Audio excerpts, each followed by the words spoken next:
Ratusan mahasiswa Universitas Jenderal Sudirman Purwokerto, Jawa Tengah terlibat kericuhan dengan puluhan petugas keamanan kampus. Mahasiswa berunjuk rasa menolak kenaikan UKT, uang kuliah tunggal.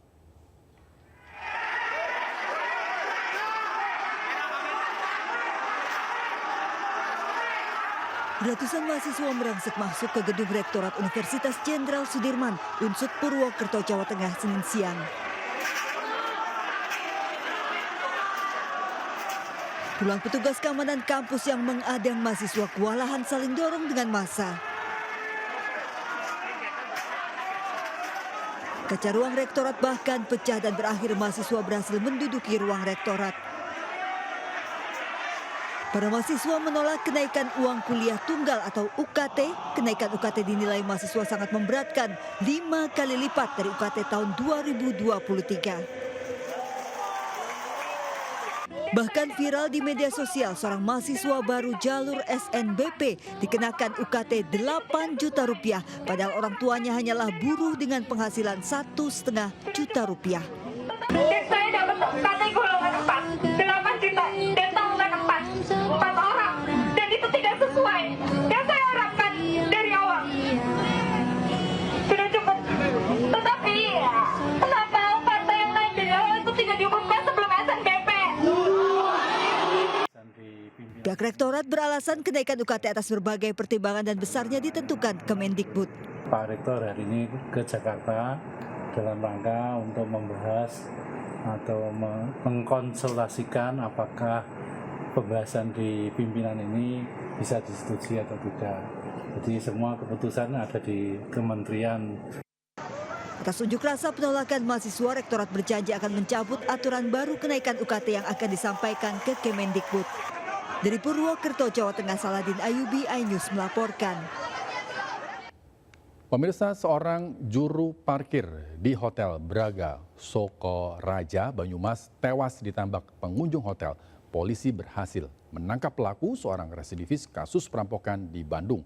Dari pengembangan ditetapkan 3 orang tersangka.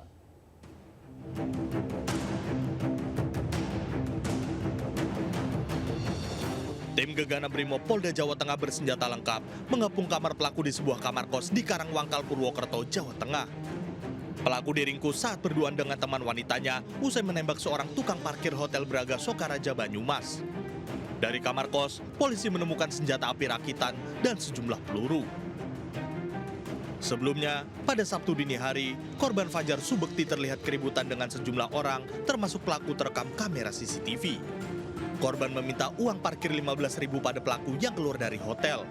Pelaku hanya mempunyai uang 7.000, pelaku kemudian menolak memberikan uang parkir hingga adu mulut. Namun tiba-tiba pistol pelaku meletus dan menewaskan korban. Karena emosi, pelaku menembak juru parkir 2 kali. Jadi yang satu kena dadanya tembus, yang 2 kena perut, itu yang di hati. Kita sudah nanti akan dilakukan otopsi dan lain sebagainya. Kemarin kebetulan lagi di Braga, saya bawa untuk apa? Ya, untuk jaga-jaga. Untuk jaga-jaga dari apa? Kejahatan, Pak. Kejahatan. Oh, kamu penjahat tuh jaga-jaga gimana? Oh penjahat, oh sama penjahat gimana? Selain pelaku, polisi juga menetapkan 2 orang tersangka lainnya yang menjual senjata rakitan kepada pelaku seharga 8 juta rupiah dan sejumlah peluru 2 juta rupiah. Selain 2 pistol rakitan, polisi juga mengamankan senjata airsoft gun laras panjang. Tersangka kini terancam sanksi pidana mati dan penjara seumur hidup. Dari Banyumas, Jawa Tengah, Saladin Ayubi, iNews melaporkan. 2 bocah kakak beradik di Cilincing, Jakarta Utara yang diculik pengasuhnya berhasil ditemukan. Kedua bocah ini ditemukan di pinggir rel Bulak Kapal, Bekasi, Jawa Barat.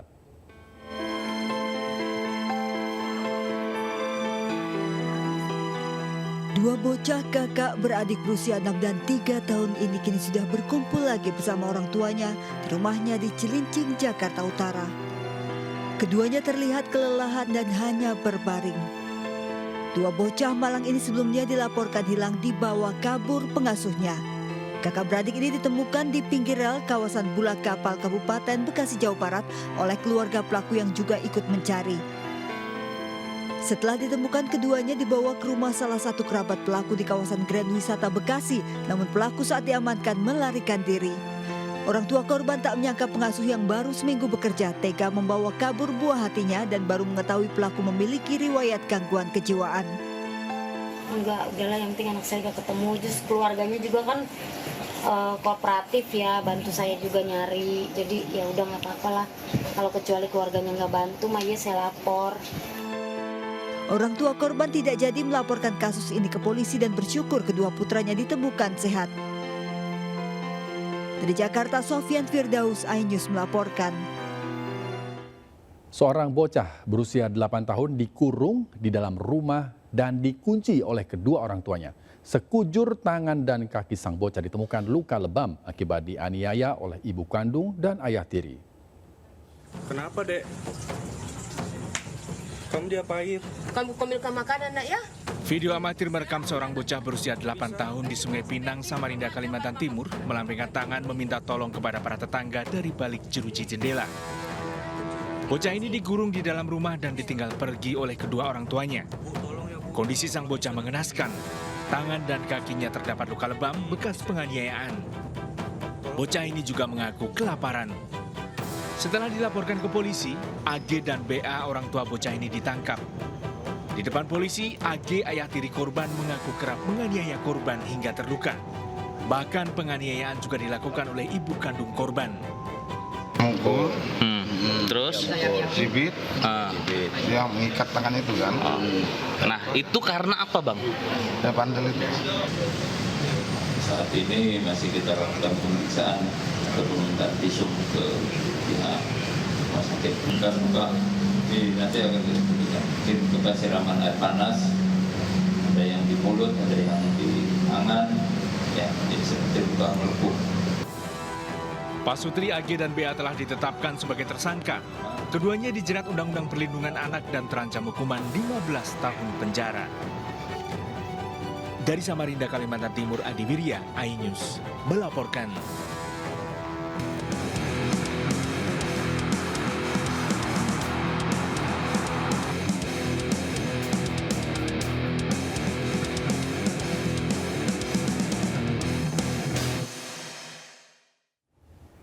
Pemirsa, Timnas Indonesia harus menyerah 0-2 dari Uzbekistan dalam laga semifinal Piala Asia.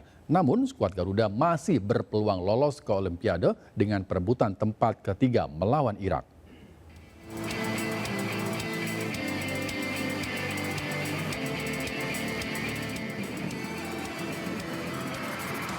Laga semifinal menghadapi Uzbekistan, Timnas Indonesia sebenarnya mampu bermain imbang di babak pertama. Di paruh kedua menit 61, skuad Garuda sempat mencetak gol melalui sepakan Muhammad Ferrari memanfaatkan kemelut di depan gawang. Namun golnya dianulir wasit setelah melihat VAR menyebut Ramadan Sananta berada di posisi offside. Uzbekistan mampu membuka kemenangan di menit 68. Skuad Garuda harus bermain dengan 10 orang setelah sang kapten Rizky Ridho diganjar kartu merah. Uzbekistan memastikan kemenangan 2-0 di menit 85 setelah Arhan Pratama salah membuang bola hingga masuk ke gawang sendiri. Meski takluk, Timnas Indonesia tetap optimis bisa berlaga di Olimpiade. Timnas harus merebut tempat ketiga melawan Irak yang juga kalah 0-2 saat menghadapi Jepang. Ya, setelah saya tadi mencetak gol, padahal kita masih bisa dibilang beruntung untuk hari ini. Tapi ada kejanggalan bagi saya dari pihak-pihak wasit yang tidak menguntungkan buat kita. Tapi untuk depannya kita, untuk peringkat 3 kita bakal berusaha untuk mendapatkan tiket ke Olimpiade ke Paris. Di sana kita sudah bermain bagus, tapi hanya keberuntungan yang tidak ada di kita hari ini. Timnas Indonesia masih berpeluang lolos ke Olimpiade Paris 2024 dengan syarat keluar sebagai juara ketiga atau melalui babak play-off melawan Guinea. Ketua Umum PSSI terus membakar semangat skuad Garuda Muda. Erick Thohir optimis Timnas Indonesia lolos Olimpiade dengan merebut juara ketiga Piala Asia. Kita mau nyerah atau mau fight back? Mau nyerah atau mau fight back? Kasih lihat kita bangsa yang kuat, nggak bisa diinjak-injak. Ada game kedua, yang penting yang memastikan kita juga lolos Olimpiade. Tempat ketiga, ayo, come on! Kasih aja, come on! Ayo, kita percaya kalian bisa. Pak Menpora di sini. Presiden nonton kalian, seluruh rakyat Indonesia nonton kalian. Kasih lihat kita bangsa yang kuat, nggak bisa diinjak-injak. Jangan ngeluh, kita fight back. We are strong and we can fight back. Come on, come on.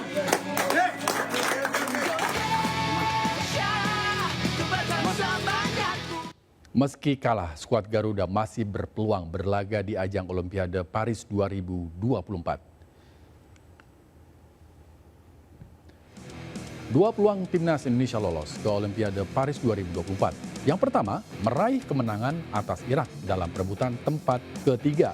Langsung masuk ke grup B bersama Argentina, Maroko, dan Ukraina.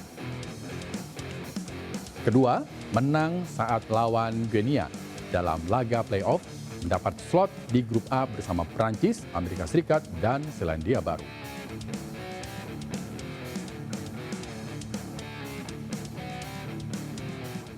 Kompak mengenakan jersey Timnas Indonesia, Presiden Joko Widodo bersama sejumlah menteri kabinet dan relawan nobar laga semifinal Indonesia melawan Uzbekistan di Istana. Bentuk dukungan terhadap Timnas Garuda Muda, Presiden Jokowi nobar bersama menteri dan relawan. Presiden duduk satu meja dengan Menteri PUPR Basuki Hadi Mulyono, Menteri Investasi Bahlil Lahadalia, Menteri Perdagangan Zulkifli Hasan, dan Menkominfo Budi Aris Setiadi.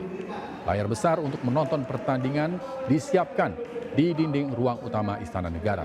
Sejumlah menteri dan relawan juga mengenakan atribut tambahan seperti bendera dan syal.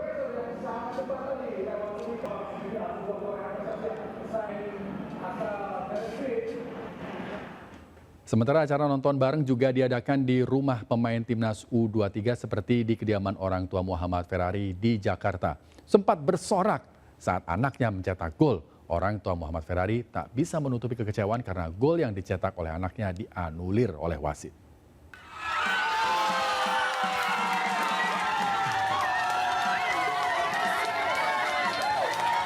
Sorak-sorai pecah di menit ke-61 laga Indonesia melawan Uzbekistan Piala Asia 2024 saat Muhammad Ferrari berhasil menyerangkan bola ke gawang Uzbekistan.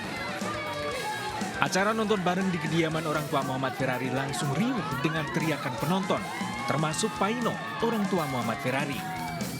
Namun kemeriahan ini tidak berlangsung lama karena wasit menganulir gol yang dicetak oleh Muhammad Ferrari.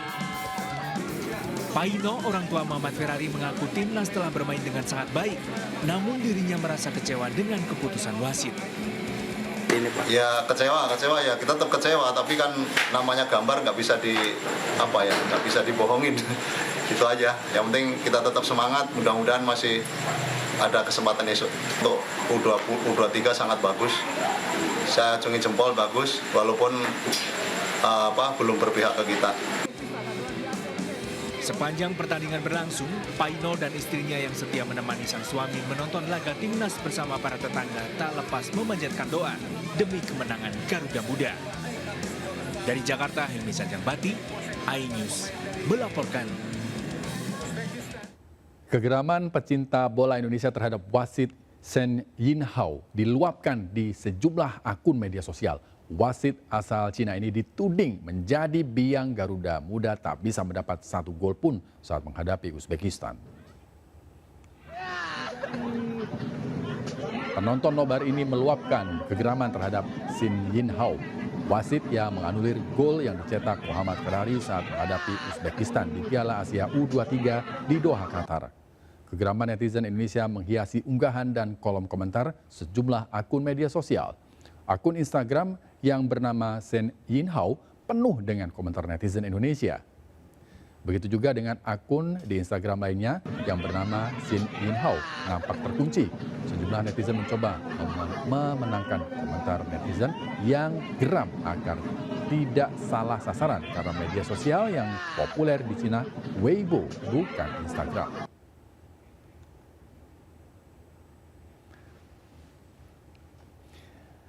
Kemeriahan nonton bareng juga berlangsung di seluruh pelosok negeri. Ribuan hingga jutaan warga menyaksikan bersama perjuangan punggawa Garuda Muda.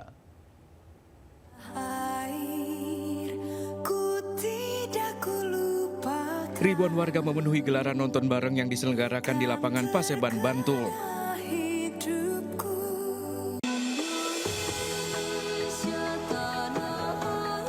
Sementara di Sleman, Yogyakarta, nobar digelar di lapangan Tegung dipadati puluhan ribu warga. Meski timnas sempat kebobolan, para penonton tetap memberikan semangat pada permainan skuad Garuda. Di Depok, Jawa Barat, nonton bareng juga antusias disaksikan ribuan warga yang hadir di Balai Kota Depok. Kemeriahan sempat pecah saat Indonesia mencetak gol, namun sayangnya gol dianulir wasit. Di Karawang, Jawa Barat, lautan manusia memenuhi lapangan Karanglawitan, Kota Karawang. Warga antusias menyaksikan permainan timnas Indonesia. Ribuan warga di Lombok Timur juga memadati nonton bareng di halaman kantor bupati untuk menyaksikan laga semifinal. Meski kecewa, para supporter tetap antusias memberikan dukungan pada permainan Garuda Muda Indonesia. Tim Liputan iNews melaporkan. Kita ke informasi lain. Pemirsa, meski harga bawang merah di pasar tradisional di Jakarta sudah mulai turun, namun harga bawang saat ini dinilai masih terlalu tinggi. Akibat harga bawang yang masih tinggi, omset pedagang turun. Pemirsa, menuju akhir April 2024 harga bahan pangan masih fluktuatif di tingkat pedagang eceran. Dan di tempat saya melaporkan, yakni di Pasar Kebayoran Lama, Jakarta Selatan, terpantau harga bawang merah dan juga bawang putih mengalami penurunan harga, yaitu untuk bawang merah sendiri yang sempat di harga Rp70.000 pada pekan lalu kini menjadi Rp65.000, dan untuk harga bawang putih sendiri yang sempat naik hingga Rp60.000 kini menjadi Rp50.000 per kilogramnya.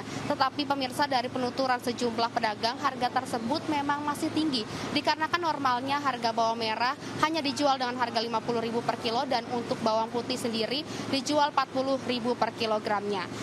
Dan salah satu pedagang pun menuturkan bahwa kenaikan semua jenis bawang ini memang sudah ada sejak Ramadan 2024 lalu. Dan pedagang menuturkan akibat dari kenaikan semua jenis bawang ini, daya beli masyarakat pun berkurang. Yang semula bisa membeli sekilo kini hanya membeli setengah kilogram saja. Baik pembeli maupun penjual berharap harga semua jenis bawang akan stabil dan juga mengalami penurunan harga. Dari Jakarta, Nisa Said, Yudi Richard, Pandu Priyo, iNews melaporkan. Terima kasih Anda masih bersama kami. Pemirsa, Gunung Ruang di Kabupaten Sitaro, Sulawesi Utara kembali erupsi pada Selasa pagi.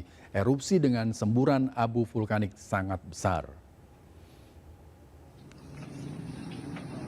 Kolom abu terekam seismograf dengan amplitudo maksimum 55 mm berdurasi 10 menit. Erupsi disertai suara gemuruh kencang membuat warga panik. Warga juga melaporkan terjadinya hujan abu dan batu. Untuk keamanan penerbangan, Bandara Samratulangi di Manado ditutup sementara. Gunung Ruang berada pada status level 4 awas. Warga dilarang beraktivitas di radius 6 km dari pusat kawah.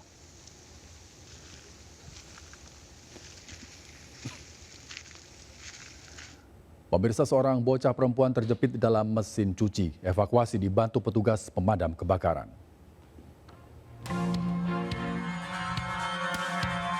Petugas pemadam berupaya mengevakuasi bocah perempuan berusia 4 tahun yang terjepit dalam mesin cuci di rumahnya di Jalan Panampu, Kecamatan Talo, Kota Makassar. Petugas terpaksa memotong tabung pengering dengan hati-hati lantaran bocah tersebut terjepit di dalam tabung dengan kaki yang terlipat. Peristiwa terjadi saat bocah ini asik bermain di dalam rumahnya. Bocah perempuan ini akhirnya bisa dievakuasi tanpa ada luka. Dari Makassar, Sulawesi Selatan, Julius Win melaporkan.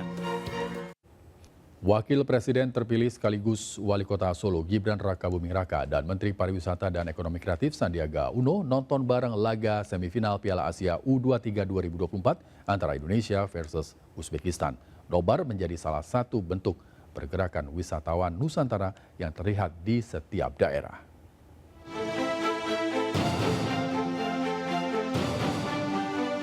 Menparekraf dan Wakil Presiden terpilih Sandiaga Uno dan Gibran antusias duduk bersama massa saat nonton bareng laga Indonesia U23 melawan Uzbekistan di semifinal Piala Asia U23 2024 di Balai Kota Jalan Jenderal Sudirman, Solo, Jawa Tengah. Menparekraf mengapresiasi adanya nobar karena ada pergerakan wisatawan Nusantara yang terlihat di setiap daerah. Tadi kemarin ngobrol sama Pak Eri sebelum beliau berangkat ke Qatar, aduh kalau kita bisa cetak sejarah 68 tahun yang lalu kita balik ke Olimpiade ini luar biasa. Wapres terpilih dan Sandiaga Uno duduk di barisan paling depan kursi tamu. Sementara di tengah ratusan warga, hadir pula Raja Mangkunegara Kanjeng Gusti Pangeran Adipati Aryo Mangkunegara 10. Dari Solo, Jawa Tengah, Septiantoro, iNews melaporkan. Pemirsa, uang 50 juta milik seorang penumpang kereta api cepat Wus tertinggal saat melakukan perjalanan ke Bandung. Beruntung petugas KCIC yang menemukan uang itu kemudian mengembalikan kepada pemiliknya.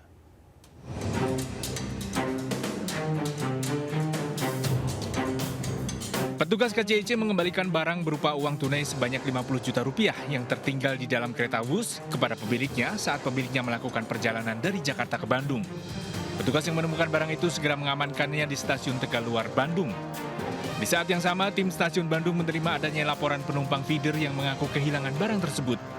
Petugas kemudian mengirimkan barang tersebut ke stasiun Halim, Jakarta untuk dikembalikan kepada pemiliknya.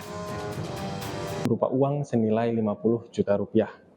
Tidak berapa lama kami menerima adanya laporan dari penumpang di stasiun Bandung yang merasa barangnya tertinggal. Setelah dilakukan koordinasi dan validasi apakah kebenaran pemilikan barang tersebut, kami melakukan pengembalian barang tersebut di stasiun Halim pada Lebih dari 1.300 CCTV telah dipasang di area kereta Wus. Namun demikian, para penumpang diimbau untuk selalu menjaga barang bawaannya agar tidak tertinggal saat melakukan perjalanan. Dari Jakarta, Rani Sanjaya, iNews melaporkan.